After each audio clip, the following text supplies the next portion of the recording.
राधे राधे। राधे राधे महाराज जी आपके चरणों में कोटि कोटि प्रणाम। महाराज जी, परमात्मा के साथ, कृष्ण जी के साथ बिताए हुए कोई भी स्मृति हमारे पास नहीं है और माया के आकर्षण और चित्त में माया की स्मृतियां भरी पड़ी हैं, तो फिर हम महत्व बुद्धि भगवान में कैसे लगाएं? आप अपने को जानते हो? ना जानते हुए भी आप अपने को प्यार करते हैं कि नहीं? आप सच्चाई से बताओ, आप अपने को जानते हो? अपने को देखा है? अपने से मिले हो कभी? इस ढांचे को अपना मानते हो जो है ही नहीं? आप जानते हो कि आप ये नहीं हो? अगर थोड़ा भी तो किसी के शव जलाने के लिए आप गए भी होंगे, कहीं ना कहीं देखा होगा शव जलते हुए, तो ये जलने वाली चीज है और आप जलने वाली चीज तो है नहीं। गीता जी कहती, नैनम छिन्दन्ति शस्त्राणि नैनम दहति पावका न चैनम क्लेदयन्ति आपो न शोष्यति मारुता। आप आप अपने को जानते नहीं फिर भी प्यार कर रहे हो, तो जो जिसके आप हो है ना कोई वो। अब आपको आपका परिचय आपकी माँ ने बताया कि आपके पापा हैं, आपके पिता हैं, आपने बिना किसी संशय के मान लिया। 100 बार न ध्यान करवाया गया है न 100 बार समझाया गया है, केवल हंसी खेल में बता दिया गया ये पापा, ये तुम्हारे अमुक, ये अमुक, मैंने मान लिया। ऐसे ही मेरे सदगुरु मुझे बताते हैं कि तुम्हारे असली पापा ये श्री कृष्ण है, और कह दो कि उनके लीला चरित्र, तो भगवान व्यास देव जी भगवान अवतरित होकर गान कर रहे हैं। अगर उनके लीलाओं का गान करें तो हमारे पास स्मृति क्यों नहीं है? ये पूरी 84 कोस भूमि ये उनका निज घर है, निज लीला भूमि है। श्रीमद् भागवत में लिखी हुई उनकी लीलाएं परम सत्य, त्रिकाल सत्य, जो लिखी वो देखी जा रहे हैं, अभी देखी जा रहे हैं, अभी श्री कृष्ण से मिला जा रहा है। कृष्ण, हाँ कृष्ण, आपके बिना जिया नहीं जा रहा, तो प्यार ही नहीं है। तो बोले देखे तब तो प्यार, तो अपने को देखा है क्या? कितना प्यार करते हो? सारा प्यार का ढोंग अपने लिए ही तो है, तो अपने को भी नहीं देखा ना। ऐसे ही श्री कृष्ण को ना देखते हुए भी जब हम प्यार करते हैं तो देखने में आ जाते हैं। ये तो है ना, मैं हूं, क्या हूं ये पता नहीं, लेकिन हूं पक्का है ना, मैं हूं। कौन हूं, क्या हूं? अगर परिचय पूछा जाए तो नाटक माया वाला बताएंगे कि हम पंडित जी हैं, हम ठाकुर जी हैं, मामुक जी हैं, या हम पुरुष हैं, या हम स्त्री हैं, या हम विद्वान हैं, या मूर्ख हैं, या अमुक है, या अमुक है। ये हमारा कोई स्वरूप नहीं। पड़ोसी नहीं बता सकता कि हमारा बाप कौन है। हमारा बाप कौन है केवल माँ बता सकती, केवल माँ। तो इसीलिए ध्यान मूलम गुरु मूर्ति, पूजा मूलम गुरु पदम, मंत्र मूलम गुरु वाक्यम, मोक्ष मूलम गुरु कृपा। गुरु ही बता सकता है। परमात्मा तुम्हारा जो अंशी है उस पर विश्वास करो, वो माँ की तरह परिचय देता है परमात्मा तत्व का, और उसकी बात मान लो तो परमात्मा साक्षात्कार हो जाओ, कहीं दूर नहीं है। आज का सत्संग सुना इनमें से किसी ने?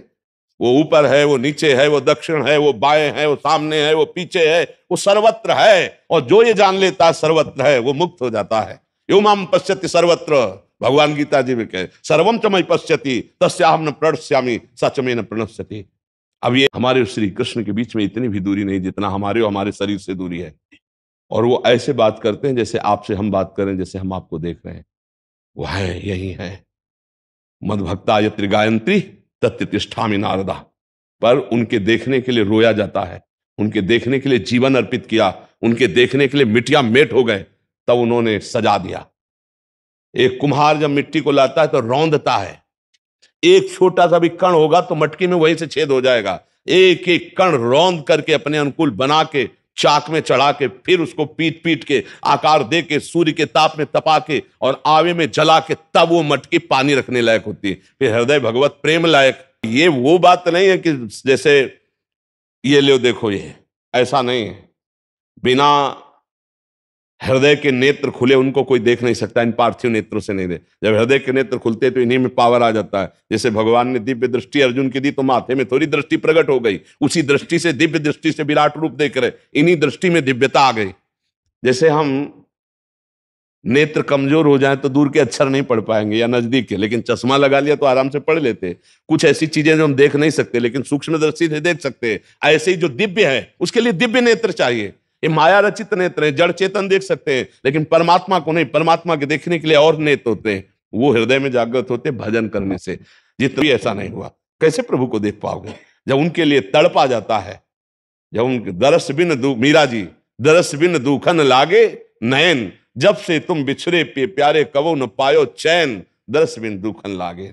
नहीं खान पान ते भावे है, नहीं कोमल वसन सुहावे है, सब विषय लगे ते खारा है, हरी आशिक का बगले आ रहा है। अब ये आशिकी तो शरीर से की, स्त्री से की, पुरुष से की, धन से की, भोगों से की, तो वही सामने है। और जिस दिन श्री कृष्ण से आशिकी हो जाएगी तो वो कह रहे हैं मत्ता पर तरम नान्यत किंचित अस्ति धनंजय, मेरे सिवा किंचन मात्र कुछ नहीं है। वो जिधर देखोगे जित देखो तित श्याममयी, वही दिखाई देगा। अब हमें चाहिए कि विश्वास पूर्वक संतों की बात माने, साधु कहते हुए सब कुछ भगवान बने बैठे हैं।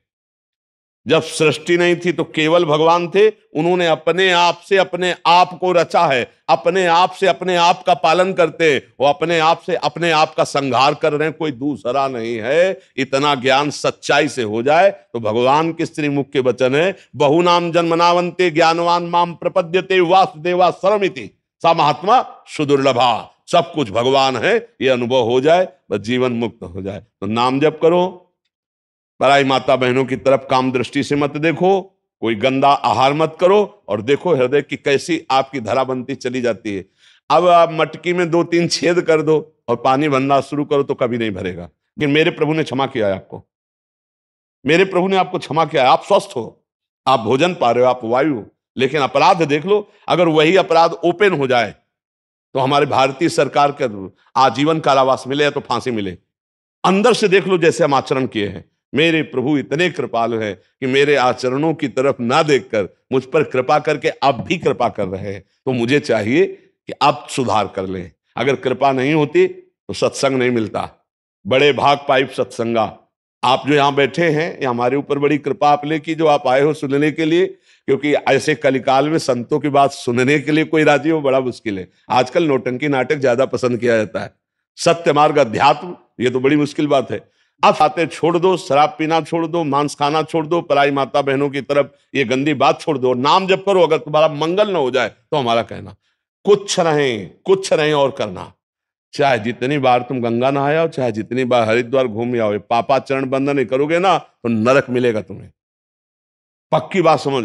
और ये आचरण बंद कर दो और राधा राधा राधा राधा राधा, पक्की बात भगवान की प्राप्ति हो जाएगी। पापाचरण करने वाला कभी ये सब नाटकबाजी मानी जाए, इसे दंभ माना जाएगा, इसे पाखंड माना जाएगा। ये भगवत मार्ग नहीं। भगवत मार्ग में है तस्मात् शास्त्रम प्रमाणम ते कार्याकारो व्यवस्थित हो, शास्त्र के अनुसार चले, मर्यादा से रहे।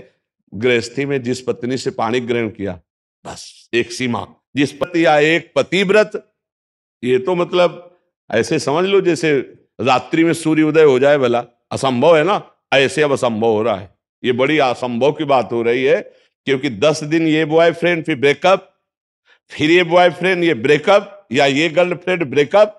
ये बच्चे जानेंगे एक पतिव्रत? ये बच्चे जान पाएंगे कि एक पतिव्रत? कैसे जान पाएंगे भाई? अगर हमें 10 होटलों के भोजन की चाट लग गई जबान में ना, तो एक घर की रसोई का भले से पेट नहीं भरेगा, पक्का समझ लो। ये लगेगा कि दोपहर का तो हो गया, शाम का कोई होटल से आया। एक इंद्री जब हमको चैन नहीं लेने देगी, तो ऐसे ही हर इंद्री है, अगर हर इंद्री को आपने छूट दे दी तो अब कैसे हो सकता है? हम ये नहीं कहते दोस्ती ना करो, हम ये नहीं कहते प्रेम मत करो, खूब प्रेम करो, लेकिन अपने दोस्त का शोषण करो, ये कौन सी दोस्ती होती? आग लगे ऐसी दोस्त और दोस्ती में। कुपथ निवार सुपंथ चलावा। अगर बच्चा और बच्ची दोनों प्रेम करें, हमें कोई परेशानी नहीं, लेकिन तब तक जब तक पाणी ग्रहण ना हो जाए तब तक शरीर स्पर्श मत करो। धर्म से चलो, दोनों दोस्त बनकर पढ़ो लिखो, हंसो खेलो, हमें कोई परेशानी। बेविचार क्यों करो? अगर किसी के शरीर को छुआ तो आजीवन निर्वाह करो, उसके आजीवन स्वीकार करो, तब तो हमारी बात बन जाए। ये क्या है ब्रेकअप? हो समझा है कि आज हम दूसरी खेती ले लेंगे, तीसरी के जीवन के साथ खिलवाड़ कर रहे हो, अपवित्र जीवन कर रहे हो। जीवन किस काम का रहेगा? आज जिसे समझा नहीं जा रहा है समझो। अगर गृहस्थी में भगवत प्राप्ति की तो बात जाने दो, गृहस्थी को पवित्र रखना है तो चरित्र अच्छा हो। आप सोचो, आप कितने भी चरित्रहीन हो, क्या आप ये पसंद करोगे कि आपकी पत्नी किसी और के साथ घूमती नजर आवे? और क्या वो पत्नी पसंद करेगी कि आप किसी और के गले में हाथ डालकर घूमते नजर आए? फिर ऐसे आचरण क्यों करते हो? तुम क्यों करते हो? जब तुम्हें आत्मना प्रतिकूलानी परेशान न समाचरित, जो तुम पसंद नहीं करते हो वही आचरण तुम करते हो दूसरों के प्रति। कैसे ब्रह्मचर्य क्षीण हो रहा है, वो ऐसे ब्लैकमेल हो रहे हैं, ऐसे दबाव पड़ रहे हैं कि वो अपने आप को नष्ट करना ही उचित समझते हैं। ये बहुत बड़ी हानि है। इसलिए भगवत प्राप्ति की तो बात जाने दो, मनुष्यता सीख जाए। हमारा प्रयास यही रहता है कि मनुष्यता सीख जाओ। पहले तुम नशा छोड़ो, व्यभिचार छोड़ो, ये मांस आदि खाना छोड़ो, राक्षसी भोजन है, ये तुम्हारी बुद्धि को भ्रष्ट कर दे, और राधा राधा जपो। फिर देखो कितना। माता से प्यार करो, पिता से प्यार करो, जब समय आवे तो पत्नी को प्राणों से अधिक प्यार करो। पत्नी को चाहिए पति को प्राणों से अधिक। एक परिवार में कितना सुख है, जिसमें प्रेम है उसमें सुख है, और जिसमें प्रीति नहीं है, जहां बैर है, अविश्वास है, व्यभिचार, वहां कहीं सुख मिलेगा? पता नहीं किसको संपत्ति दे देंगे, पहले हम इनसे संपत्ति ले। कितनी ऐसी घटनाएं होती, पिता माता को प्रताड़ित किया जाता है, या उनको बाहर निकाल दिया जाता है, या उनको मारा जाता है। क्या है ये? कौन सा ज्ञान चल रहा है? कौन सा हमारा धर्म चल रहा है? कौन सी हमारी विवेक? और बहुत डिग्री पढ़े हैं बच्चे, और असभ्य होकर माता पिता से विद्या विनयम ददाती, विद्या में विनय होता है, झुककर माता पिता के चरण छूना, परिवार का आदर करना, समाज को सुख पहुंचाना। अगर कोई माता बहनों की तरफ गंदी दृष्टि देखे, हम जवान हैं, हम रक्षा करें, हम कानून का सहयोग लेकर उसकी रक्षा करें, ना कि उसको नष्ट कर दें। आज जो समाज में बढ़ रहा है, बहुत धूर्तता है, बहुत ही अंधता है अज्ञान की। इससे भगवत प्राप्ति की तो बात जाने दो, नरक की प्राप्ति होती है। इसलिए मनुष्यता सीखे, कोई नशा मत करो। हाथ जोड़ के प्रार्थना है तुम्हारी कि आपकी पत्नी किसी और से प्यार कर रही है और आप चैन से जी पाएंगे? क्या उस पत्नी को धैर्य होगा कि हाँ, मेरा पति दूसरे के साथ जा रहा है? ये क्या है? क्या ये बच्चे ऐसे नहीं होंगे? ऐसे ही बनेंगे। उनको चैन नहीं होगा, क्योंकि 10 बॉयफ्रेंड किए थी, वो 10 गर्लफ्रेंड करके आए हैं। वो कैसे अब एक धर्म से रहेंगे? साल 2 साल, फिर इसके बाद या तलाक या फिर नाटकबाजी शुरू हो जाएगी। तो छोटे छोटे उनके जब बच्चे होंगे तो कितने भ्रष्ट स्वभाव वाले होंगे, क्योंकि माता पिता के संस्कार बच्चों में पड़ते हैं। इसलिए भगवत प्राप्ति तो बहुत ऊंची बात है। पहले हम मनुष्यता सीख लें, पहले हम धर्म से रहना सीख लें, और फिर हमारा जब हृदय पवित्र हो, भगवान के लिए रोए, तो भगवान बिन रोए किन पाइया प्रेम प्यारा अमित। जब प्रेमी जन रोते हैं भगवान के लिए, तो एक एक आंसू में भगवान बिक जाते हैं। आंखों के सामने वही बने बैठे हैं, दूसरा कोई नहीं है। जिस समय नेत्र पवित्र हुए तो जड़ चैतन्य कछु नहीं दिखत, जित दिखत तित श्याम खड़े। पक्का समझ लो, वही श्याम सुंदर सबके हृदय में विराजमान है। बस भजन करो तो समझ में आ जाए। पर भजन करना बहुत कठिन। हम पहले कह रहे आचरण सुधारो, चरित्र सुधारो। दूसरे को उपदेश देना सरल, अपने आचरणों को ठीक करना कठिन है। दूसरे को हम उपदेश करते हैं धर्म का, हम आचरण करें अधर्म का। यही बढ़ता चला जा रहा है कलयुग में। इसीलिए लाभ बहुत कम प्राप्त हो रहा है। हम लोगों को बहुत बढ़िया अवसर है, अगर निकल चलो सही ढंग से तो निकल चलो, नहीं दुर्गति पक्की है। ऐसे कलयुग बुद्धि भ्रष्ट की है कि आचरणहीनता बढ़ती चली जा रही है। जी।